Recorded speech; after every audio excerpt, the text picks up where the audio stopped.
Hello everyone. तो इस video में हम जानेंगे पाइथन प्रोग्रामिंग लैंग्वेज के बारे में। तो पाइथन प्रोग्रामिंग लैंग्वेज को जानने से पहले हमें जानना चाहिए कि प्रोग्रामिंग लैंग्वेज क्या होती है और हम प्रोग्रामिंग लैंग्वेज क्यों लर्न करें। तो जैसे हम आपस में कम्युनिकेट करने के लिए real world languages like Hindi, English, Tamil, Telugu, Chinese, Japanese use करते हैं, तो वैसे ही कंप्यूटर से कम्युनिकेट करने के लिए हम सी प्लस प्लस, जावा, पाइथन, जावास्क्रिप्ट, पीएचपी ये सब प्रोग्रामिंग लैंग्वेज यूज करते हैं, क्योंकि कंप्यूटर हमारी real world language Hindi, English in सबको नहीं समझ सकता है।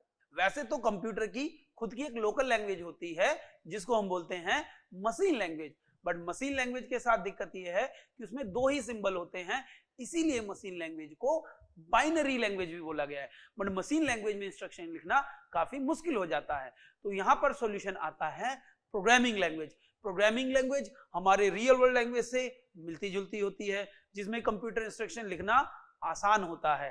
तो जिस आसानी से हम आपस में कम्युनिकेट करते हैं, ठीक उसी आसानी से हम कंप्यूटर से भी कम्युनिकेट कर पाए, इसलिए आया programming language. And Python is one of the programming language. तो चलिए समझते हैं कि प्रोग्रामिंग लैंग्वेज का यूज करके हम कंप्यूटर से अपना काम कैसे कराते हैं। तो प्रोग्रामिंग लैंग्वेज एक ऐसी आर्टिफिशियल लैंग्वेज है जिसका यूज करके प्रोग्रामर इंस्ट्रक्शन लिखेगा, और जिस फाइल के अंदर प्रोग्रामर प्रोग्रामिंग लैंग्वेज को यूज करके इंस्ट्रक्शन लिखता है, तो उस फाइल को हम प्रोग्राम बोलते हैं। और क्योंकि ये प्रोग्राम एक ऐसा कोड है जहां से हमारे प्रोग्राम की जर्नी स्टार्ट होती है, इसलिए इसे सोर्स कोड भी बोलते हैं। तो प्रोग्रामर ने प्रोग्रामिंग लैंग्वेज को यूज करके इंस्ट्रक्शन लिखे।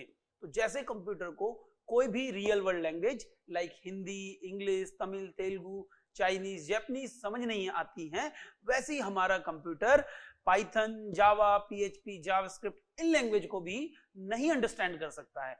तो हमें यहाँ पर एक ट्रांसलेटर चाहिए जो हमारे प्रोग्रामिंग लैंग्वेज के कोड को मशीन लैंग्वेज में कन्वर्ट करेगा, और उस ट्रांसलेटर को बोलते हैं कंपाइलर और इंटरप्रेटर। और अगर तो हमारी प्रोग्रामिंग लैंग्वेज इंटरप्रेटेड लैंग्वेज है, तो वहां पर ट्रांसलेशन के लिए यूज होगा इंटरप्रेटर, और अगर हमारी प्रोग्रामिंग लैंग्वेज कंपाइल्ड लैंग्वेज है, तो वहां पे ट्रांसलेटर यूज होता है कंपाइलर। तो कंपाइलर और इंटरप्रेटर वो ट्रांसलेटर हैं जो हमारे लैंग्वेज के कोड को मशीन लैंग्वेज में कन्वर्ट करेंगे, और ये मशीन कोड एक फाइल में स्टोर होगा, और इस मशीन कोड को ही हम सॉफ्टवेयर भी बोल सकते हैं। और फिर ये मशीन कोड हमारे कंप्यूटर को दिया जाएगा, जिसको मशीन भी बोल सकते हैं, और फिर हमारा कंप्यूटर अपना काम करेगा।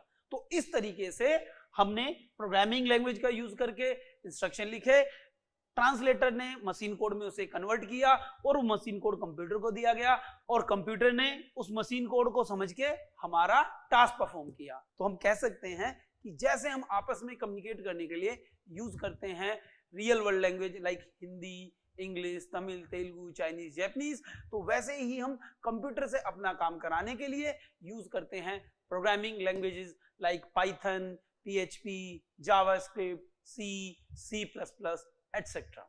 तो इस वीडियो में हमने जाना कि प्रोग्रामिंग लैंग्वेज क्या है और इसका यूज कहां पर किया जाता है।